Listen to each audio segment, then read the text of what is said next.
dalam untuk mengenalmu.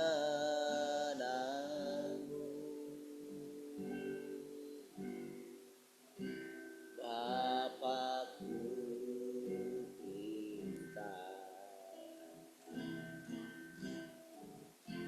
layakkan aku,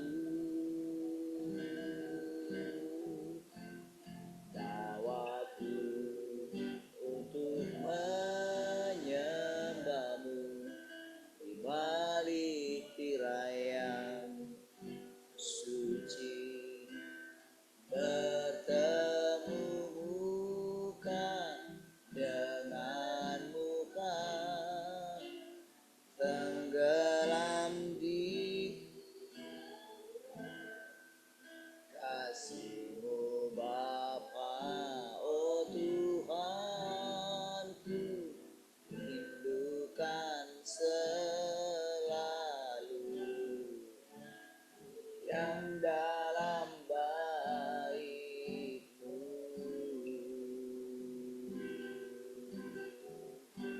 Bapakku rindu, Bapakku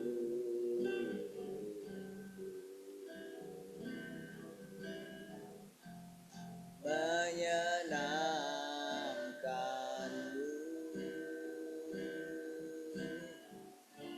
Ajarku lebih dalam untuk mengenal-Mu.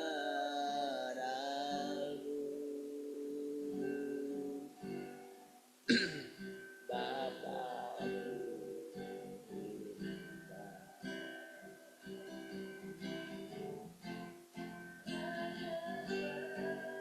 aku bawaku untuk menyembah-Mu di balik tirai yang suci, bertemu muka dengan muka, tenggelam di dalam kasih-Mu Bapa. Oh Tuhanku, rindukan selalu diam dalam baik, bertemu muka dengan muka, tenggelam di dalam kasih-Mu Bapa. Oh Tuhanku, rindukan selalu diam dalam baik-Mu, diam dalam baik-Mu,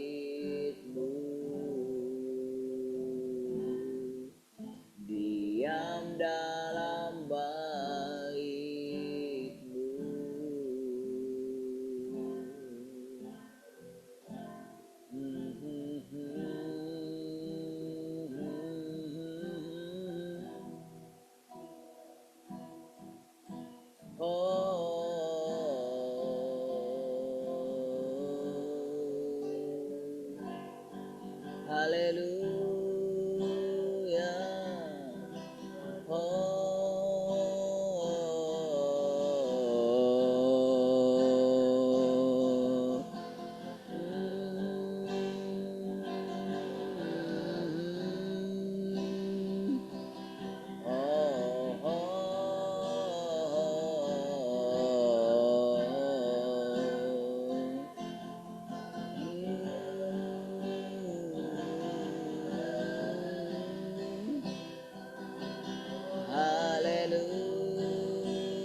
Engkau mulia, Engkau mulia, mulia namamu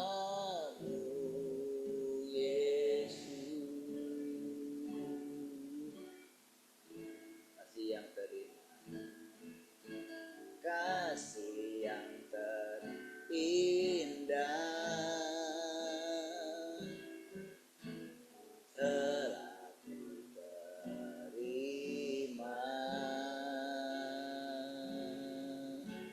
kasih yang terbesar darimu Yesus,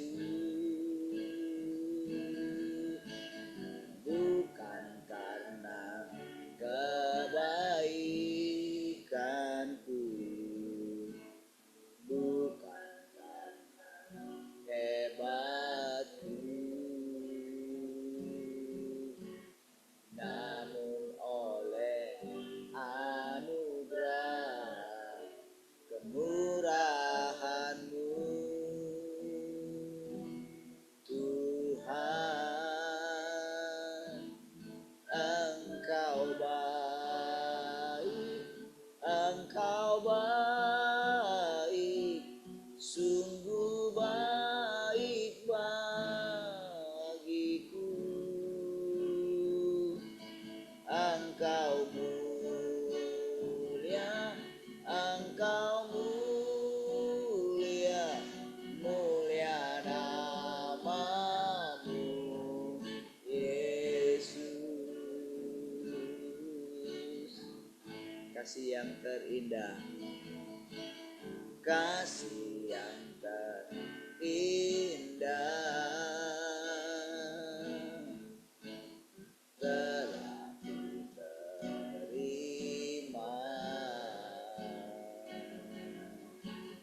kasih yang terbesar darimu Yesus,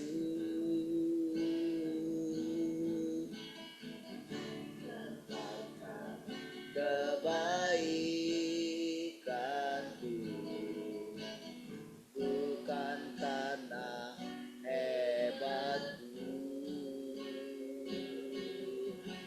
namun oleh anugerah dari murahan-Mu Tuhan. Engkau baik, Engkau baik, sungguh baik bagiku. Engkau mulia, Engkau mulia, mulia namamu. Engkau baik, Engkau baik, Engkau baik, sungguh baik bagiku. Engkau mulia,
Engkau sangat baik.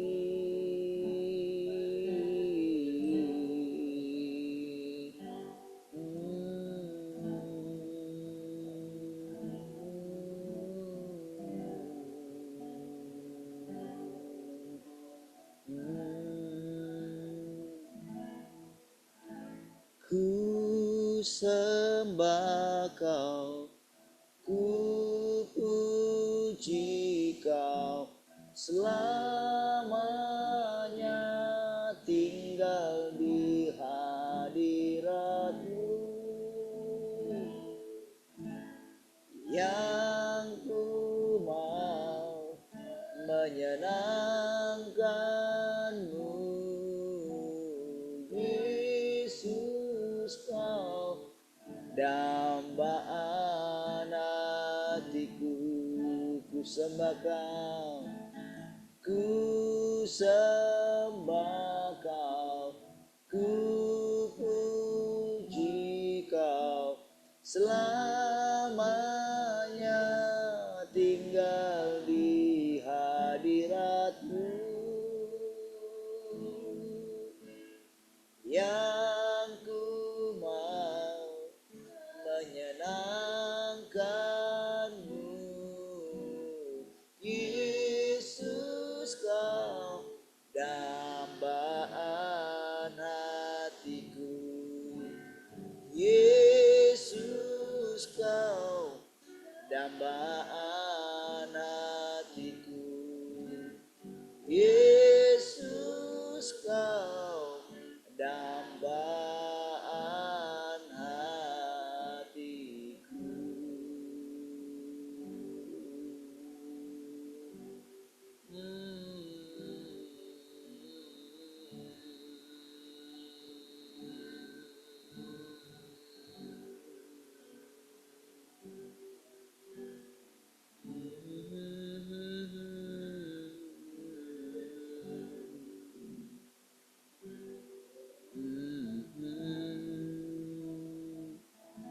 Haleluya. Selamat pagi Tuhan. Selamat pagi Roh Kudus. Selamat pagi Bapa Surgawi. Kami bersyukur pagi ini kami dapat bersekutu kembali Tuhan. Terima kasih Tuhan. Oh, firman-Mu menguduskan hati kami semua. Terima kasih Tuhan. Kami bersyukur dapat memuliakan Engkau setiap hari Tuhan. Oh, Engkau terus menarik kami semakin melekat kepadamu Tuhan. Terima kasih Tuhan. Kami tundukkan hati kami sepenuhnya. Kami tenangkan hati kami. Terpujilah Tuhan untuk selama-lamanya. Oh, terpuji Engkau Tuhan. Haleluya. Mari kita mengasihi Tuhan. Semua yang mengasihi dan merindukan Tuhan, sama-sama kita katakan amin. Baik, Tuhan, shalom semua, selamat pagi.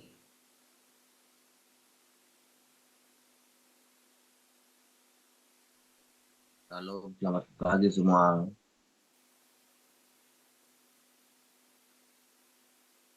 Halo, selamat pagi semua.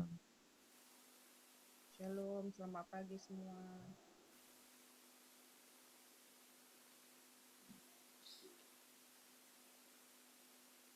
Shalom, selamat pagi semuanya. Shalom, selamat pagi semuanya. Shalom, selamat pagi semua.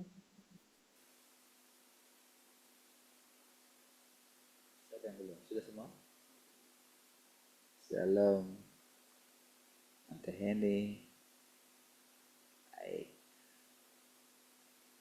Semua ya? Di radio? Ada? Salam yang di radio. Ada satu ya? Oke, baik. Ilhan. Saya share screen ya.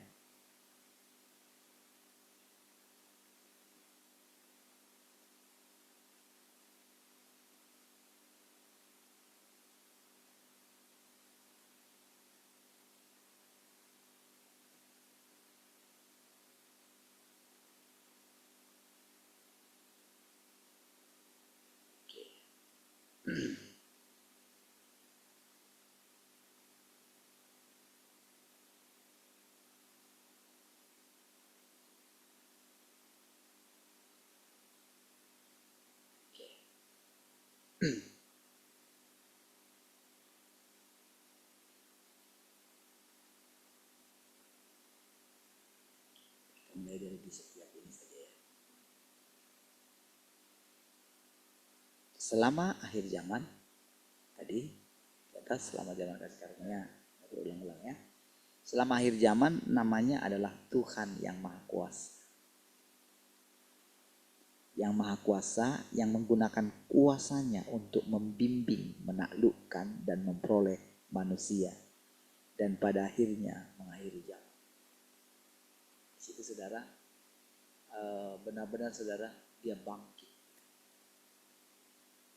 Dia gunakan segenap kekuatan.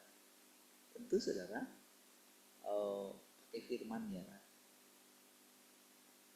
Tapi ketika seseorang mendengarkan firman dan dia memberikan hatinya, maka dia akan merasakan kuasa yang menaklukkan daripada Tuhan itu.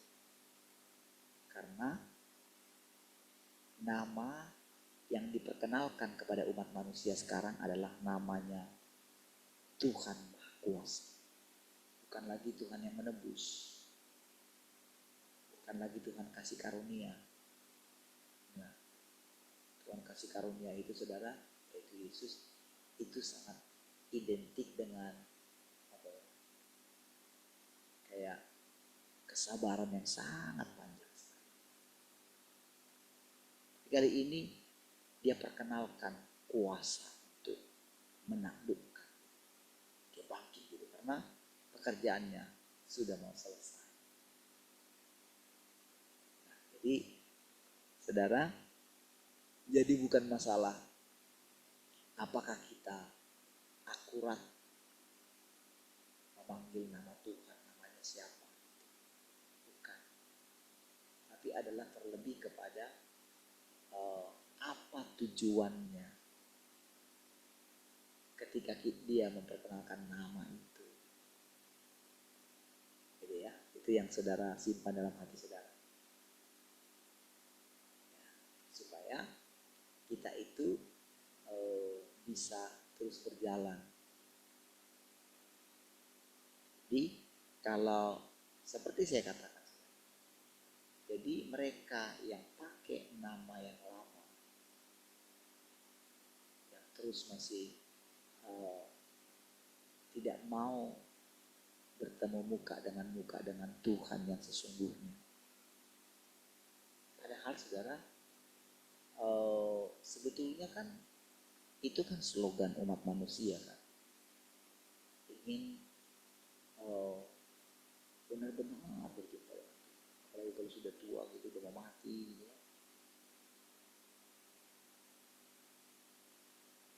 Dia mulai merindukan Tuhan, tapi konsep tidak pernah berubah. Itu permasalahan yang sangat fatal sekali.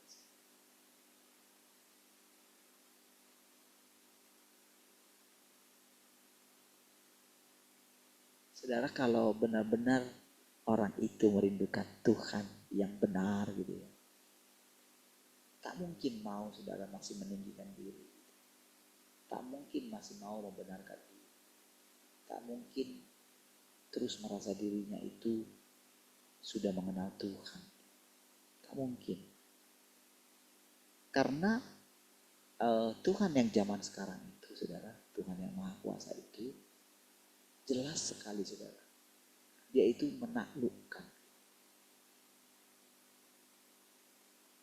Jadi tanda daripada seorang ditaklukkan, didapatkan oleh Tuhan, itu pasti saudara, dia itu kayak sudah mengalami satu perjalanan yang panjang.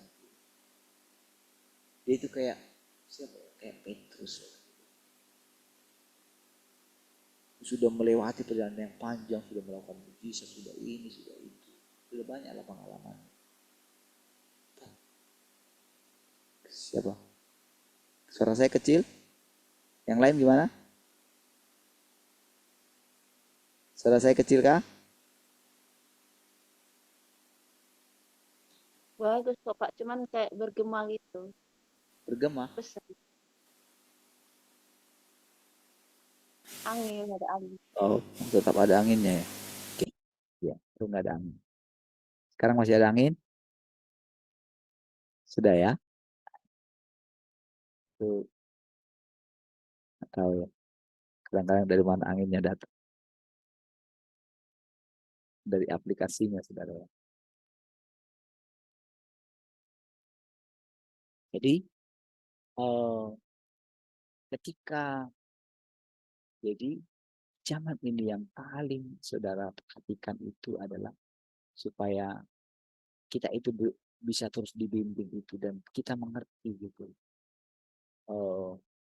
apa yang sedang kita alami dan apa perbedaan antara yang kita alami ini dengan yang dialami orang secara keseluruhan, termasuk apa yang sudah jadi nanti ketika kita membaca Alkitab, orang-orang kudus yang ada di dalam itu, mau siapapun dia, mau Abraham kah, Petrus kah, mau siapapun dia, dibandingkan dengan yang kita alami sekarang, saudara. Dulu mereka tidak mengalami karena belum waktu. Iya, jadi ketika Tuhan perkenalkan kita sedikit, kita bisa mengalami mujizat-mujizat tertentu melalui pelayanan kita mendoakan orang bla bla, kita sampai pada satu tingkat ternyata kita bisa juga melakukannya dan tidak sesulit yang kita bayangkan. Oke, berarti begini saudara, mereka pun dulu sama seperti kita. Ketika di masa itu, bagaimana dengan begitu euforianya Petrus itu ya, dan murid-murid yang lain gitu. Ketika mereka sudah mengusir setan-setan dan setan takut sama mereka, lari, tidak ada yang berani dikit pun. Dan ketika selanjutnya mereka mengalami betapa kuatnya Roh Kudus yang hadir di tengah-tengah mereka. Dan ketika kita sudah mengalaminya gitu, berarti kita itu sedang melanjutkan perjalanan kita. Oke, lalu dengan sekarang kan ibaratnya kita sudah seperti para murid itu yang sudah ditinggalkan oleh Tuhan, Tuhan naik ke sorga, lalu mereka menjalani kehidupan mereka, masih segar ingatan mereka. Aku tidak membiarkan kamu yatim piatu, katanya. Aku akan mengirimkan penolong yang lain, katanya. Tapi dia akan membimbingmu, dia akan mengingatkanmu semua tentang apa yang kukatakan. Kan itu firman, saudara. Ketika Tuhan berfirman itu, maka itu terjadi kepada murid-murid. Kenapa terjadi? Mereka percaya. Itu syarat utama. Mereka percaya. Mereka disuruh tunggu aku di Yerusalem.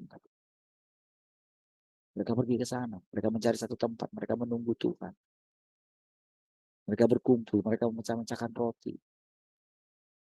Namanya kan kalau mereka berkumpul kan, kayak kita misalnya ambil doa puasa tertentu lah berapa hari gitu kan. Makan bersama gitu. Apa adanya yang dimakan. Masak bersama. Kira-kira kayak gitulah mereka sudah. Selama 10 hari itu sudah. Mereka saling sharing gitu. Jadi selama 10 hari itu mereka tunggu. Dan Tuhan melawat mereka. Tetapi Tuhan itu tidak bekerja pada waktu itu saja gitu. Terus itu pekerjaannya itu berlipat ganda gitu. Nah, saudara, dan selanjutnya, wah, jiwa-jiwa banyak datang, wah, sampai mereka itu tiba di mana dikatakan mereka menjadi satu kelompok yang besar. Mereka punya power. Oke. Terus saudara, setelah itu saudara, kan berjalan lagi. Mereka mulai terpencar satu dengan yang lain. Masing-masing mereka punya pengalaman sendiri. Baik dengan roh yang membimbing mereka, dengan kuasa yang dinyatakan melalui mereka. Kita boleh membayangkan bagaimana dulu mereka hidup. Karena kita sudah mengalami juga. Oke? Jadi ibaratnya itu perjalanan kita. Mirip kan perjalanan kita dengan perjalanan mereka. Oke.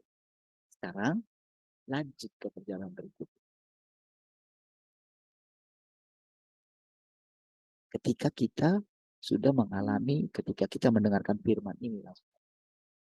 Tahukah saudara, begitu kita memberikan perhatian kita, begitu pertama kali kita jumpa dengan, tentu kita punya pengalaman kegagalan gitu. Kalau ada sesuatu yang baru gitu kan. Tapi kita nggak bisa menahannya gitu.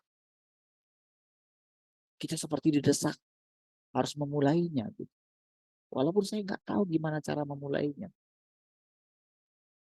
Tapi karena semakin hari kita semakin merindukan Tuhan, maka Tuhan itu sendiri melihat iman kita. Sedari dulu, kita lahir aja, dia sudah ada di situ. Kehidupan kita itu. Dia memperhatikan kita terus. Walaupun kita tidak memperhatikan dia. Sebelum kita lahir baru, dia ada. Memperhatikan kita. Menjagai kita. Membuat dalam hati saya sudah. Gak perlu kuliah.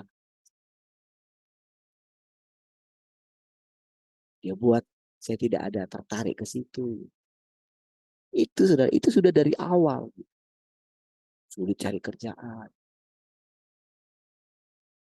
Yang kan hampir 2 tahun. Saya di Batam. Setahun lebih gitu. Wah, itu saudara. Lamar kerjaan. Kalau dipikir-pikir, orang sekarang gampang dapat kerjaan.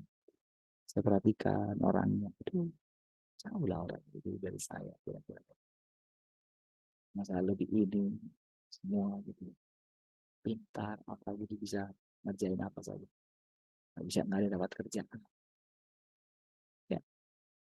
Dari situ saudara dia sudah wimpi. Kan seperti kita ketahui. Sejak kita dalam kandungan ibu kita. Dia sudah merancang kita. Apalagi ketika kita tahu. Kita adalah lanjutan daripada kehidupan sebelumnya. Wow, berarti kita sudah hidup 6.000 tahun. Iya. Itu karena firman yang kita percayai. Tapi kalau orang yang lain yang sibuk dengan doktrinnya, sibuk terus dengan pikirannya, saudara. Nggak luas gitu. Makanya kan ahli-ahli Taurat itu bilang, apa? Kamu bilang sebelum Abraham ada, kamu sudah ada. Oh, umurmu aja belum sampai 50. Abraham sudah berapa lama dia hidup katanya. Tapi dia ngomong aja kayak gitu. Makin dibuat mereka itu bingung. Kamu itu dari bawah, aku dari atas katanya. Yohanes itu adalah orang yang paling hebat yang pernah dilahirkan oleh manusia. Tapi yang paling kecil dari surga lebih besar daripada dia. Dia coba bawa saudara pikiran mereka itu. Coba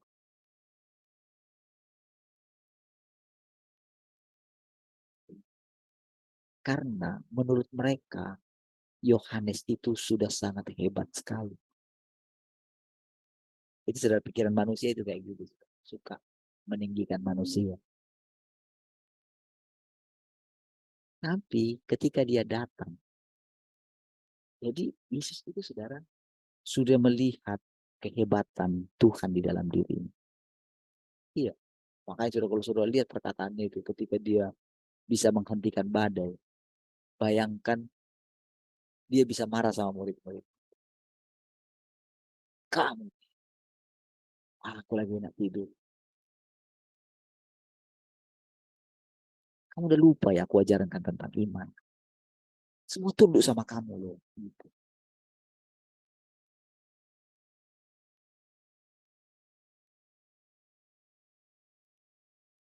Makanya saudara, dengan dengan normalnya dia, dengan walaupun dia bisa melakukan apa saja, tapi dia itu berpikiran kayak gini. Sebetulnya semua kamu bisa melakukan.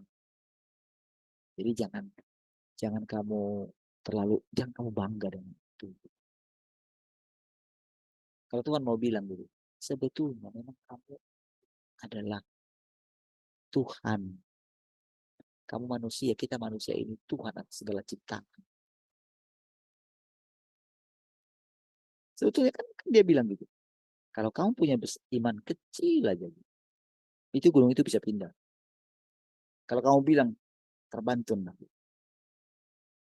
pasti akan menuruti perkataanmu. Tujuannya itulah begini, saudara. Udah kamu jangan pusing dengan apa yang tidak kamu punya. Aku kasih tahu kebenarannya. Semua itu punyamu.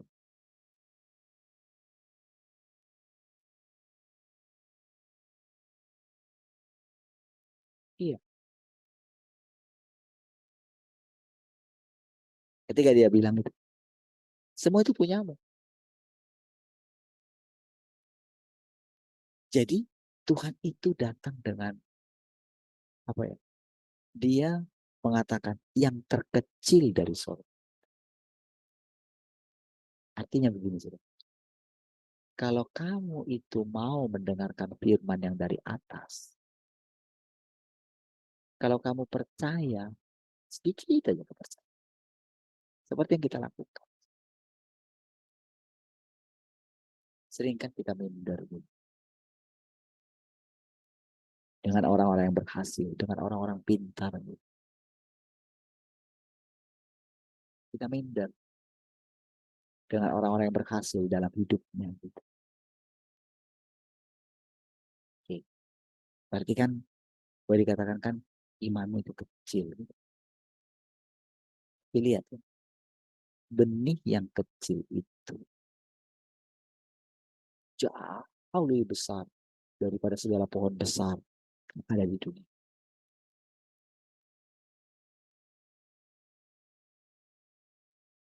Itu yang sedang dikatakan oleh Tuhan. Gitu.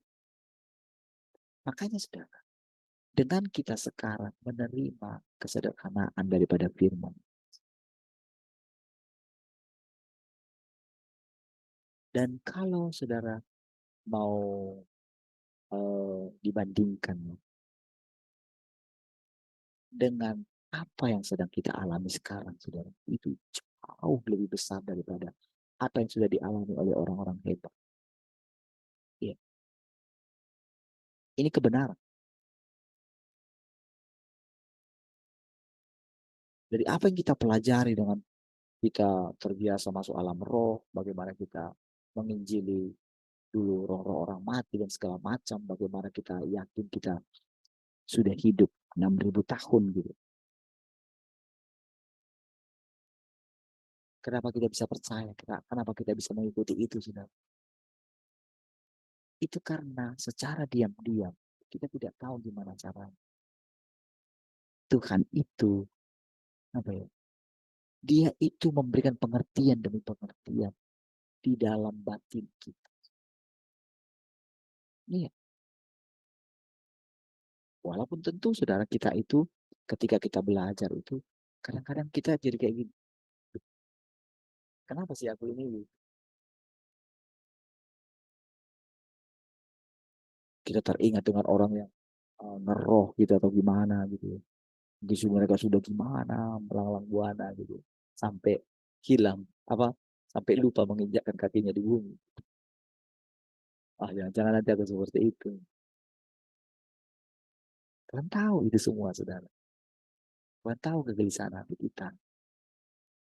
Sehingga, saudara, sudah kamu tenang aja. Simpan ya dalam hatimu. Saya ingat ketika saya mulai mendapatkan peringatan supaya tidak usah lagi pergi. Ya, tahan aja. Lama nggak ada mendoakan orang. Memang iya. Dari yang biasanya tiap hari, saudara. Baik lewat telepon, sibuk sekali. Saudara. Iya. Tapi ketika mulai taat, saudara, itu tingkat pengertian itu rasanya cepat sekali. Lalu saudara Tuhan berfirman lagi, saudara kan, dari yang kita dengarkan, bahwa Tuhan itu sangat normal. Jadi benar-benar saudara ketika dia menciptakan manusia. Jadi sebetulnya yang diinginkan dia manusia itu normal, tidak dipengaruhi oleh yang supranatural. Iya. Jadi justru kebalikan daripada orang yang ingin rohnya luar biasa. Jadi ketika mereka menyebutkan roh yang dimiliki oleh Daniel 10 kali.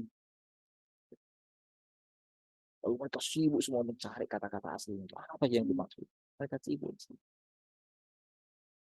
Jadi manusia itu jadi punya gagasan di dalam pikiran. Kalau aku mempunyai urapan yang kuat, maka sudah barang tentu aku ini akan bisa meninggalkan dosaku, akan bisa ini. Iya, mereka dengan ketat gitu terhadap diri mereka sendiri. Iya, mereka pakai hukum Taurat.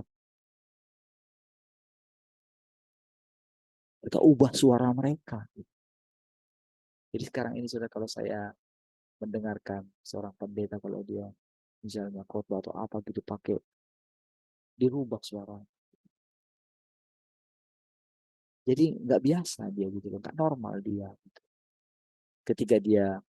Ketika dia sedang mengucapkan firman, dia membuat dirinya berubah gitu. Maksudnya suaranya berubah lah, dibuat berwibawa gitu.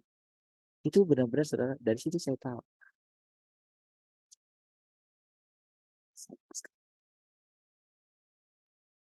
Gampang sekali saudara menilainya.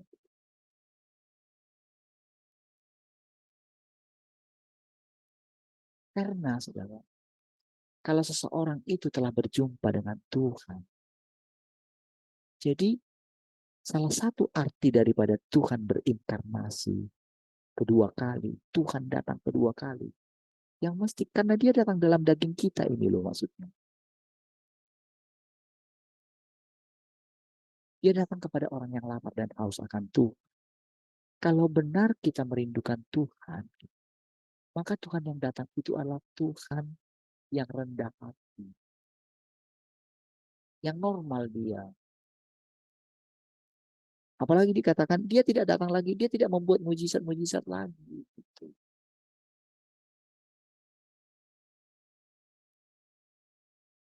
Tentu saudara, dia tidak datang, dia tidak akan begini saudara kalau dia menampakkan diri. Tahu saudara, bla. Enggak, dia nggak datang kayak gitu.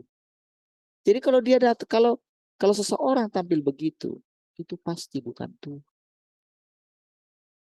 Dia sedang menipu, dia penipu. Atau boleh lebih tepat, saudara, yang sedang bicara itu bukan Tuhan, tapi iblis yang menyamar jadi Tuhan.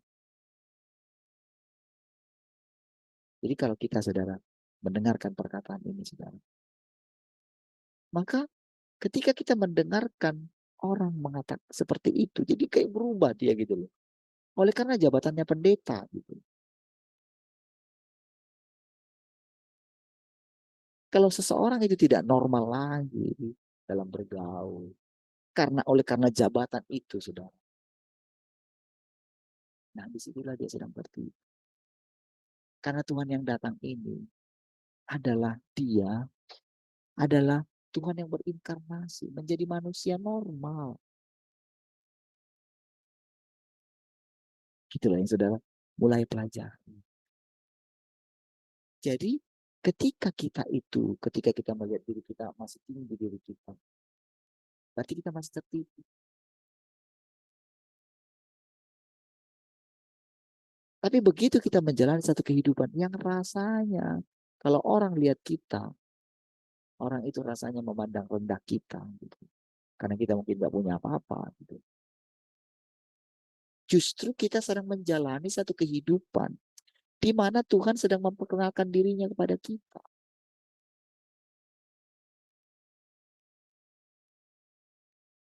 Udah jangan kamu pusingkan, aku ada di sini. Tapi mana buktinya Tuhan? Kan orang selalu lihat buktinya kan. Hidupku kayak gini gitu. Mana buktinya? Orang itu selalu nanya, mana buktinya kamu itu telah percaya sama Tuhan? Ini lo lihat keadaanmu kayak gini.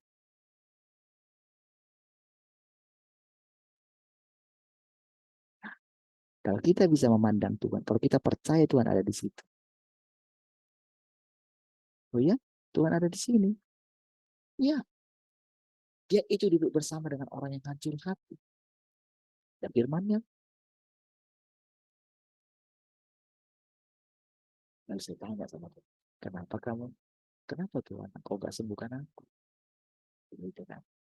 Kenapa Tuhan begini? Kenapa begini? Kenapa begini? Lalu Tuhan ingatkan lagi. Oke, lihat nih. Lihat bagaimana tiba-tiba kalian, boom,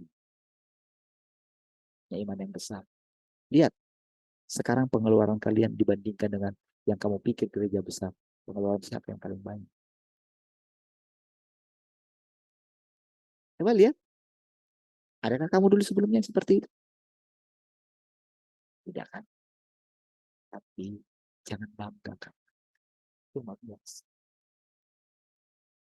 Supaya nanti ketika kamu aku bawa keliling alam semesta. Nah, keliling alam semesta itu, saudara, itu pengertiannya dua sekali. Bukan kita pergi keliling kemana-mana. Bukan.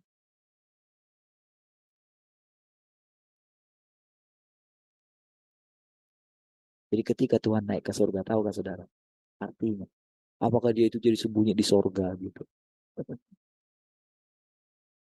Apakah surga itu ada satu tempat di utara yang katanya Daud itu kan? Utara di mana itu utaranya? Tidak tahu dari mana perkataan itu muncul. Apakah di situ? Apa kita akan sama dengan orang-orang dunia ini yang sampai menciptakan pesawat antariksa untuk mereka melihat di atas sana? Sampai mereka tembus udara gitu. Apakah mereka sudah berjumpa dengan Tuhan? Tidak. Yang mereka jumpai adalah betapa kecilnya kami. Kalau mereka melihat betapa bumi masih ada benda-benda langit, planet-planet lain yang jauh lebih besar daripada bumi ini. Mereka bertanya-tanya, adakah kehidupan di sana? Mereka meneliti. Bayangkan sampai seperti itu. Lalu mereka bertanya dalam hatinya, di manakah Tuhan? Di manakah surga itu? Ketika iblis dibuang dari hadirat Tuhan, dia teringat tentang yang dulu. Tapi Tuhan sudah mengatakan, kamu nggak bisa datang ke sini kalau aku tidak mengizinkan kamu. Wah, itu makin dia coba, sudah ingin memasuki tempatnya Tuhan. Dan bilang dalam hatinya, nggak tahu. Sekali aku bilang A, itu A. Saudara bisa bayangkan, Tuhan yang barusan ngomong itu ada di dalam saudara. Iya. Jadi saudara, kita tidak menjadi seseorang mungkin yang luar biasa, tidak menjadi seorang presiden, tidak menjadi pemimpin dunia ini, tidak memiliki dunia ini. Bukan berarti kita bukan penguasa dunia ini.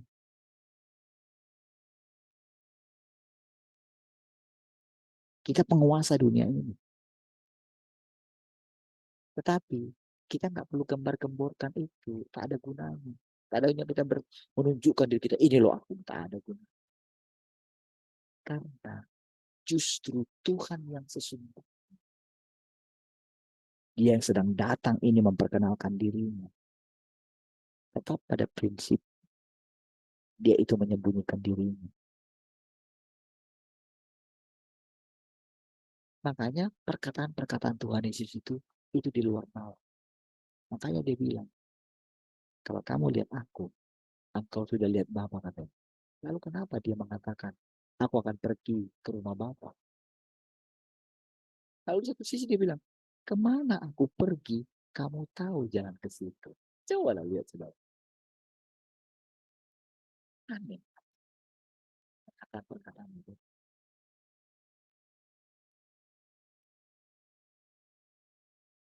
Makanya wajar dong Thomas mengatakan, orang kamu nggak kasih tahu kemana kamu pergi. Kamu nggak bilang misalnya, aku pergi itu di wali awan, aku pergi itu. Enggak. Nanti ada di situ, nanti kalau kamu ini, nanti kamu akan terbang juga, akan terangkat. Dan kamu akan lihat awan-awan terbang. Seperti itulah saudara. Bodohnya orang-orang pintar mau berjumpa dengan Tuhan. Seperti itulah bodoh. Mereka mau buat ibadah kayak diskotik gitu. Kalau mereka merasakan sedikit. Iya. Mereka mengalami mujizat inilah. Gitu. Kalau mereka sudah lolos dari masalah, mereka senang gitu ya. Oh situ, nah, datang lagi masalah gitu. Lalu lagi. Pendetanya bilang, mari kuatkan teguhkan hati. Mereka nggak mau mendengarkan perkataan yang baik. Pas sebetulnya perkataan itu sudah banyak tersirat sebetulnya dalam hati. Kamu lihat nih semua perjalanan orang-orang itu. Apakah Tuhan lebih senang kepada Daud ketika dia sudah menjadi raja? Tidak. Justru saudara, Daud itu merasa dia bisa membuat rumah untuk Tuhan ketika dia sudah jadi raja. Dia lupa tempat tinggal Tuhan itu adalah di hatinya. Tapi di hati seseorang yang sedang hancur. Di hati seseorang yang kesepian. Ketika dia menggembalakan kambing domba yang 2-3 ekor itu. Ketika dia ada di satu pondok atau di bawah pohon. Ketika dia berteduh. Ketika hujan turun. Ketika dia itu mau menjelang malam, menjelang petang. Gitu, saudara. Dia sendirian di sana. Dia nggak punya teman. Dia merenungi nasib. Kok abang tahu itu hidupnya enak. Yang kasih. Lalu dia menjalin satu hubungan dengan Elohim itu, saudara. Dengan Yahweh itu. Dia tidak tahu kalau sebetulnya itulah tempat tinggal yang paling luar biasa bagi Tuhan. Makanya ketika dia itu berniat mau buat istana bagi Tuhan. Istana apa yang kamu buat bagi Tuhan? Lucu kamu. Kira-kira kayak gitu loh.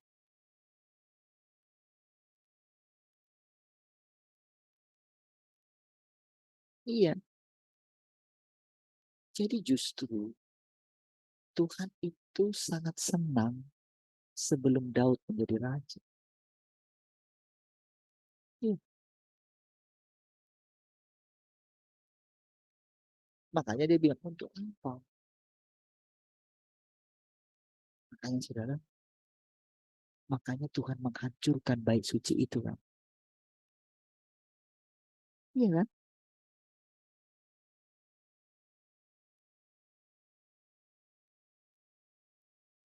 Dihancurkan. Makanya ketika orang itu bangga ketika mengatakan, lihatlah betapa megahnya bait suci itu. Ketika mereka ada di luar, murid-muridnya dulu. Kan sekarang dengan gampangnya dulu. Akan tiba saatnya. Satu batu pun tidak ada di batu yang berdiri di batu yang lain. Jangan dihancurkan. Tapi terus saudara mereka mau membangun.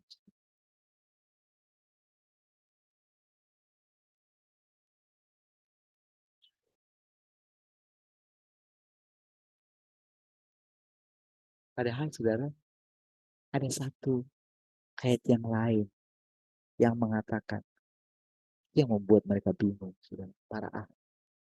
Para ahli-ahli akhir zaman itu. Nanti kalau sudah dibangun,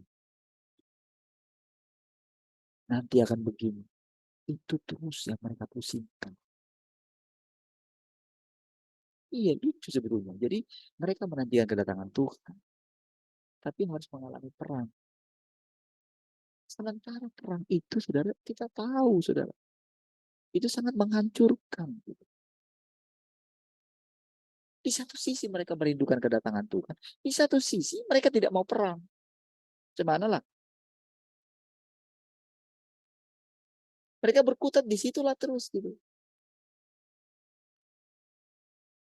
Berkutat di antikris apa gitu kan. Berkutat ya di situ aja bolak-balik. Justru mereka tidak tahu kalau Tuhan sudah datang. Itu yang paling penting, saudara.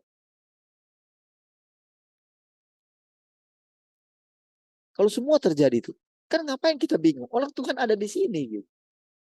Ngapain kita pusing semua dengan yang ada di luar itu? Berarti yang ada di luar itu sedang ada di neraka, saudara.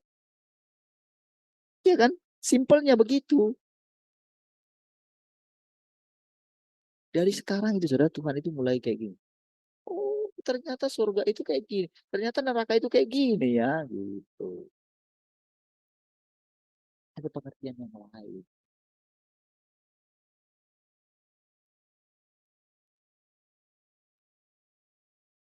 Kalau Tuhan ada dalam segala sesuatu, apa yang perlu kita takutkan? Bahkan Tuhan tidak segan-segan turun ke dunia orang mati. Iya kan? Ketika dia turun ke sana, apa artinya, saudara? Dunia orang mati tidak ada lagi. Iya, ketika Tuhan ada di sana. Makanya kalau kamu, barang siapa mendengarkan suara anak manusia, dia akan hidup. Walaupun sudah mati, dia akan hidup selama-lamanya. Gitu, saudara, sederhananya gitu. Oh, berarti bapakku nggak mati ya? Gitu, saudara. Iya dong. Kan ketika Simeon melihat, ketika dia menatang bayi Yesus, apakah dia masih takut dengan kematian walaupun usianya sudah sekian? Tidak. Dia dengan senang hati. Sekarang, ambillah, bawalah. Karena aku sudah melihat penyebab. Apa yang dikatakan Roh Kudus kepada aku. Iya. Jadi dia ketika dia dikuburkan, dia nggak mati gitu loh. Dan Tuhan mengucapkan hal yang sama. Saatnya akan tiba. Orang-orang yang ada dalam kuburan akan mendengarkan suara anak Allah. Dan mereka yang mendengar. Jadi kita nggak membujuk mereka seperti yang kita lakukan dulu. Kebenarannya adalah kalau kamu dengarkan ini, kamu dengarkan, masuk ke dalam hatimu, kamu akan hidup. Ya, gimana dengan dosaku Tuhan? Iya. Kamu tahu, aku sudah mati untuk dosamu semua. Oh ya. Kalau gitu Tuhan, ingatlah aku. Iya, aku sudah bersama dengan engkau saat ini. Coba lihat bagaimana orang yang dalam dunia orang mati itu pindah. Gimana caranya? Jika dia menyadari itu, diambillah suatu saat. Ketika ada yang lahir di muka bumi, diambillah rohnya. Dimasukkanlah ke dalam bayi yang Allah. Nah, itu saudara, sistemnya itu kayak gitu. Supaya apa saudara? Dia dimurnikan. Dia menjalani satu kehidupan. Ketika kalau misalnya dulu dia itu melakukan ini, melakukan itu gitu. Lakukan lagi dia. Dia harus membayar segala hutang. Iya. Tapi kita nggak perlu. Jangan ini jangan aku mau hidup kehidupan yang enggak. Hari ini kau mendengarkan firman Tuhan, aku sudah memilihmu sejak dalam kandungan ibumu. Oh gitu ya. Sekarang, bagaimana engkau menjalani kehidupan? ketika engkau punya tubuh sekarang. Artinya ketika engkau punya tubuh, berarti sama seperti engkau, seperti Tuhan yang datang kedua kali. Dia mengambil rupa seorang manusia. Nah, itu sederhananya begitu. Ya. Oh ya. Ada yang nggak mati. Ya. Apa yang kamu lihat sekarang? Kamu akan lihat nanti. Ya. Kamu akan melihat anak-anak. Jadi apa yang kamu lihat anakmu sekarang ketika kamu ucapkan firman? Sebagaimana engkau sangat bangga walaupun iman orang tuamu sangat kecil gitu.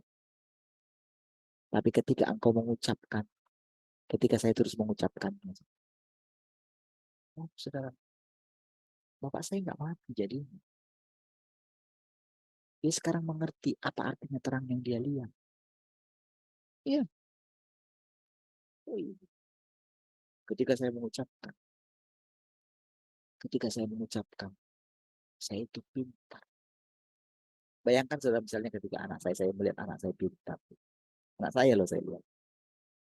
Dia bisa ini, bisa itu. Itu anak saya. Saya bangga. Walaupun anak saya lebih pintar dari saya. Tapi saya tetap merasa ada diri saya dalam anak saya. Iya. Ketika misalnya saya punya. Jadi saya ingat. Saya sering saudara ini dengan bapak saya itu.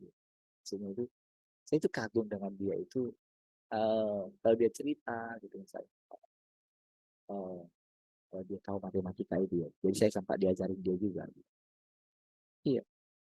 Hitung gitu. Saya tahu gitu dia pintar. Iya. Jadi saudara, ketika dia itu saya diam-diam itu kagum gitu. Nah, jadi sama dengan ketika anak saya pintar. Jadi ini masalah ini ya secara jasmani. Jadi ketika saya yang seperti itu saja, saya mengingat bagaimana pintarnya bapak saya.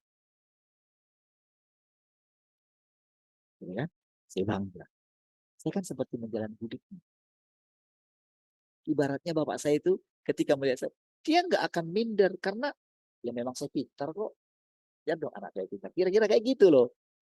Pikirannya dia gitu loh. Apalagi ketika dia bilang gitu. Jadi kalau cerita sama saya ketika siapapun yang dilawan dia gitu. Jadi ketika dia sendirian ada di kebun itu gitu. Jadi kalau dia misalnya lihat ada ular apa gitu. Saya ingat sekali ketika itu. Karena dia cerita sama saya gitu. Saya cuma bilang kayak gitu. Dalam 5 menit kamu masih ada di situ, kamu mati. Gitu loh saudara. Saya ingat dia ngomong. Saya ini sekali gitu. Karena masih kecil gitu kan. Ceritain kayak gitu. Jadi saudara, jadi ketika saya niru imannya itu, dia mengatakan itu, diam-diam saya tiru. Jadi waktu saya dilihat dia seperti itu, dia kan tidak merasa tersaingi kan dengan saya. Enggak lah, mana mungkin. Justru dia itu bangga. Dia itu melihat dirinya di dalam diri anak. Sudah lihat itu saudara? Sekarang seperti itulah Tuhan. Jadi ketika dia itu mulai menampakkan diri di dalam kita. Kita kan dengar firman ini kan. Hati kita tertuju, kita nggak tertuju kepada sosok pribadi manusia sih. Tapi mata kita tertuju kepada satu pribadi yang bersembunyi. Itulah Tuhan yang Maha Kuasa yang sedang memperkenalkan diri. Kalau dilihat dari penampilan dia sederhana. Ya. Sederhana biasa aja. Ketika dia bicara kalau dia nggak kelihatan dia kayak orang pintar. Orang yang punya hikmat luar biasa. Tapi ketika semua firman yang diucapkan ini diucapkan oleh perempuan yang biasa itu. Disitulah baru kita bisa memandang Tuhan. Iya, dari firman-Nya itu, saudara. Dari apa yang saudara dengar dari penjelasan saya, saudara. Saya jelaskan. Ya bukan saya. Macam mana? Kalau bukan Tuhan yang berbicara, saya bisa berbicara. Tapi bagaimana lah coba saya berbicara dengan iman setiap hari. Gimana lah cara? Selalu baru yang saya ucapkan. Walaupun mungkin ya saya selipkan cerita-cerita yang pernah saya ceritakan. Tapi pengertiannya semakin dalam. Bisa kita pungkiri itu bukan Tuhan.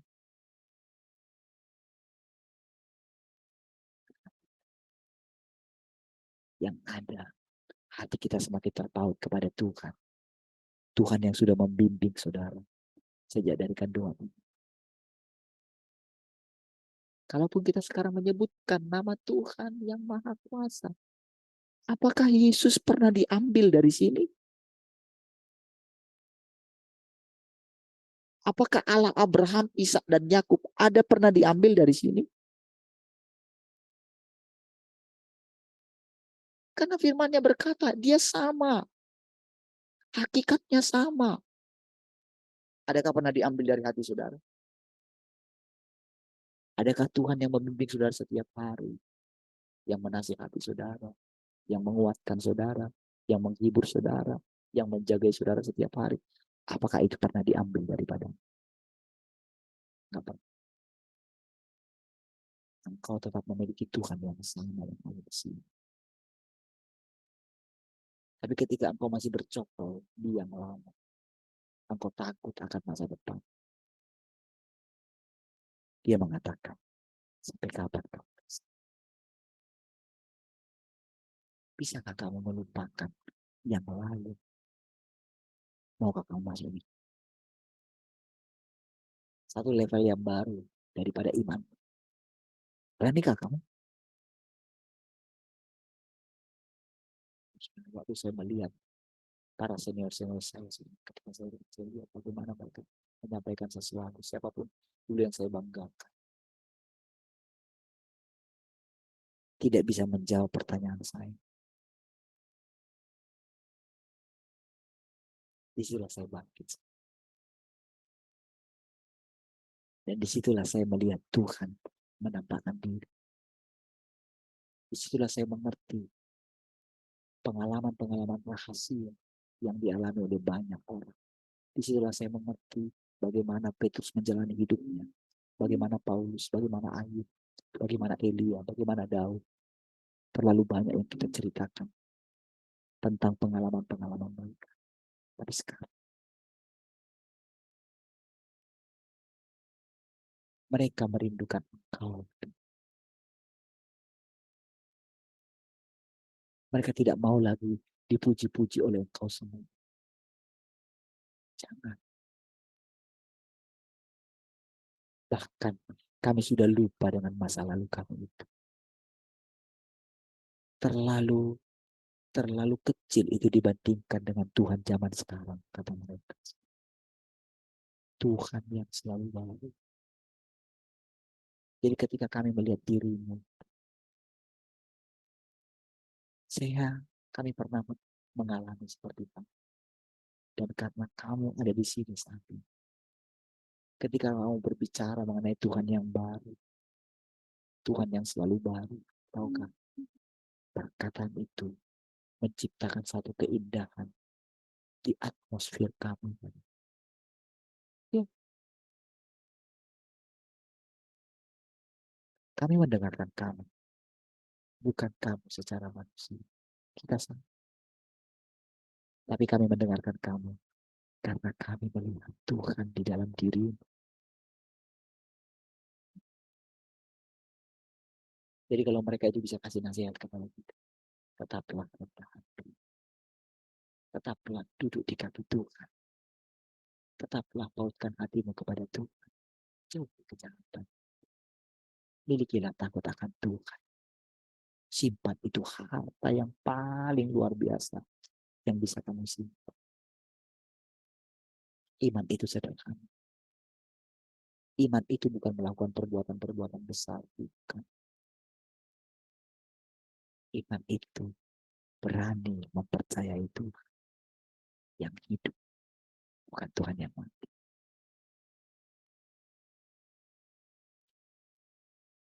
Dari satu kata itu saja, saudara, ya, kita melihat di setiap zaman, di setiap tahap pekerjaannya, watak Tuhan tampaknya.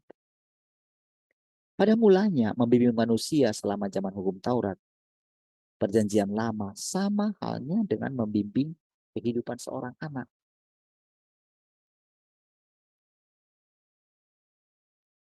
Lihat, selama zaman hukum Taurat, sama seperti membimbing anak.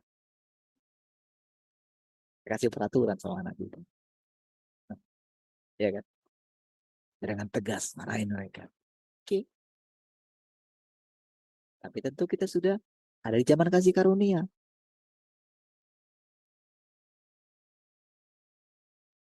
Kita mulai melihat bagaimana Yesus ketika membimbing murid-muridnya. Ingat itu?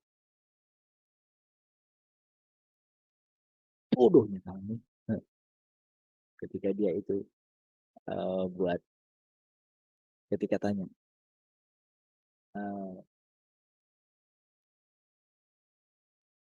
hati-hati terhadap rayu orang Farisi. Waduh, tahu ya apa-apa. Itu dia jengkel. Kau ini ya katanya. Kamu nggak tahu ya aku bisa mengubah batu ini jadi roti. Bukan itu lah maksud.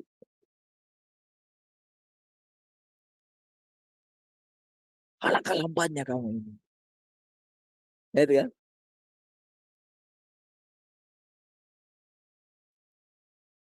Ketika mereka dong saling bersaing satu dengan yang lain.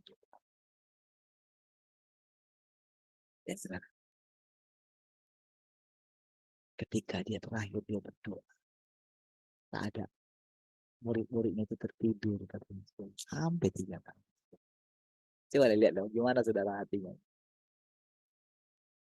Kalau kita sebagai seorang, kalau saya ini saudara, jadi ketika saya melihat pertumbuhan saudara begitu, saudara, istilahnya saudara makan hati Kristus, saudara. Ini, tapi dengan terus berbicara yang situlah saya pertumbuhan saudara.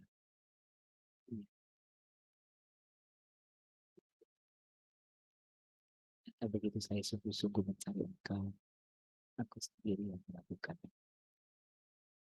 Nah, jadi lihat, dikatakan, saya hanya coba ini. Jadi sama seperti halnya seperti anak. Ketika kita membimbing anak kita. Gitu. Sama seperti Vanis tadi yang saya gambarkan kepada kita. Karena kan ketika dia mengatakan kepada Simon itu, Simon, apakah kau mengasihi aku lebih daripada yang lain? Kan dia akan mengatakan itu, saudara, apa ya? Dia tidak sedang berusaha mengajari Yohanes untuk Petrus untuk mengasihi dia atau untuk mengasihi aku.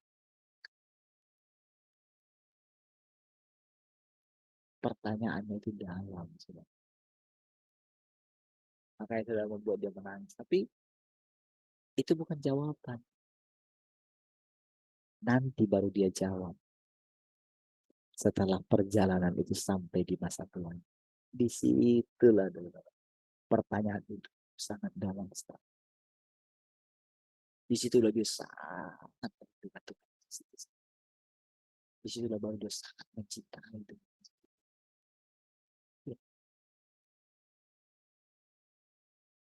Nah, ketika kita sampai di masa sekarang ini,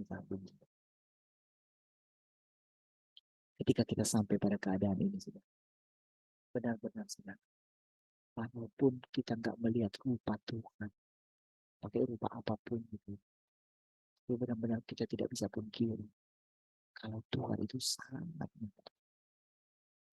Saya yakin, Saudara memiliki pengertian yang sama. Saya yakin saudara itu punya hubungan. Saya yakin saudara dari dalam hati saudara pasti merindukan sosok yang saya baru katakan kepada saudara. Sosok yang dirindukan oleh Petrus tadi, saudara.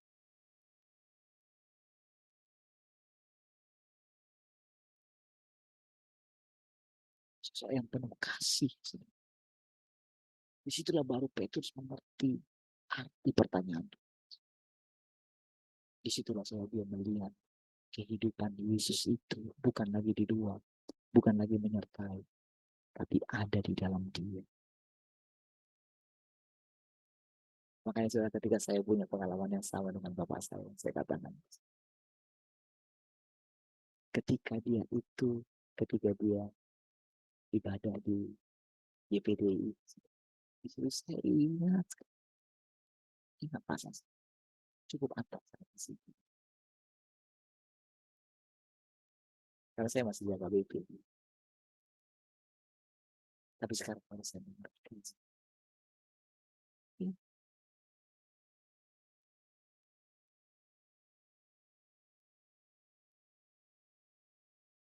Nah, terpaksa saya harus mengikuti sekarang. Saya bilang bapak saya semangat, itu kan. Karena dia kayak ada di tempatnya. Sama seperti itu kan. Apakah engkau mengasihi aku lebih daripada yang lain? Dulu saya kan nggak mengerti itu, saudara. Ketika saya melihat bagaimana pas saya kayak udah kamu antara di sana, kamu nggak perlu di sana, nanti kamu bisa berpulang, nanti kalau sudah jam pulang kamu bisa di sana.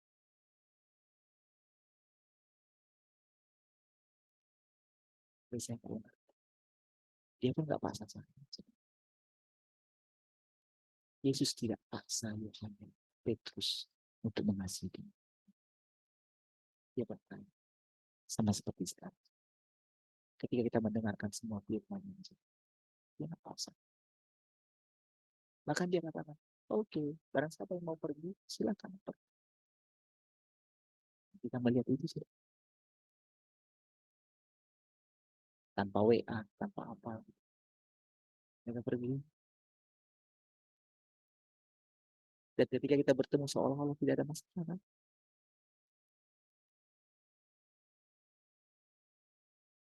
Saat mereka akan disadarkan bahwa yang mereka tinggalkan adalah Tuhan. Sama ketika saya sadar dengan Bapak saya. Ya. Bukankah berarti melalui kalau saya ingat sekarang Bapak saya. Bukankah itu benar-benar seperti Tuhan Yesus yang memandang kepada Petrus itu? Yes. Demikianlah Tuhan menarik kita. Menarik hati kita. Menarik perhatian kita. Nanti anak-anak kita suatu saat akan ingat semua. Dia pasti akan ingat. Iman saya. Pasti. Ketika mereka menjalani kehidupan, mereka akan ingat semua perkara. Karena Roh Kudus yang akan. Disinilah mereka baru. Tanpa sampai pilih. Ketika aku menjadi anak papi. Ternyata itu tuh. Iya, seperti sekarang saya. Lihat bagaimana. Saya. Bagaimana mertua saya. Iya.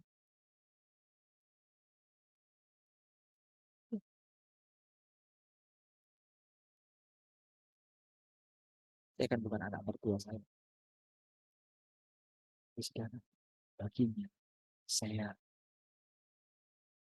kayak itulah sejak saya menikah dapat menjawabkan hanya anak-anak itu kayak bukan cucunya kayak anak.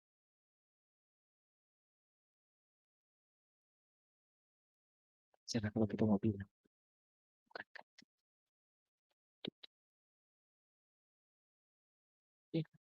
Betapa hebatnya sudah Tuhan mempertemukan saya. Ketika saya berjumpa dengan tulang dari istri saya. Itu saudara, itu pertama kali ketika saya jumpa, saya ingat sekali saudara, yang saya ingat. Iya, berjumpa lagi di Pekanbaru saudara. Juga mengetahui lagi. Sama juga saudara. Benar-benar saya lihat kayak bapak saya. Sedikit. Iya, benar bang. Orang itu nggak menyadari lah, bahkan saya bilang sama mereka, bapak saya, pede-pedenya. Saudara, lihat bagaimana cara Tuhan itu saudara. Bukankah benar saya katakan, bapak saya nggak mati? Ih, bukankah benar saudara? Seperti yang saya lihat itu. Ketika saya melihat bapak saya di dalam diri mertua saya, di dalam diri paman kami, ya.